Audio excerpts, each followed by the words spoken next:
ఉన్నన్ని రోజులు ఉండి వాళ్ళు డబ్బులైతేనేమి గానీ, వాళ్ళనైతేనే గానీ వాడుకొని, దాని తర్వాత వాళ్ళని కొట్టడం, చంపేయడం, లేకపోతే ఇలాంటివన్నీ జరుగుతున్నాయి కదా!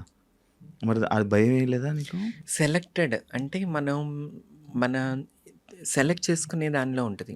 మన సర్కిల్ ఎట్లా ఉంది? మనం ఉండే ప్రదేశము, మనం పరిచయం అయ్యే వ్యక్తులు ఎలాంటి వాళ్ళు? వాళ్ళ బ్యాక్‌గ్రౌండ్ ఏంటి? హ్మ్. అది చూసుకుంటే ఇటువంటి ప్రాబ్లమ్స్ ఏముండవు. హ్మ్. వీళ్ళు ఎక్కడో ఆటో డ్రైవర్సు అంటే ఆ టైప్ మైండ్ సెట్ వాళ్ళకి వీళ్ళు డబ్బు పెట్టి పోషించటం, ఇలాంటివి చేయటం వల్ల జరుగుతుంటుంది.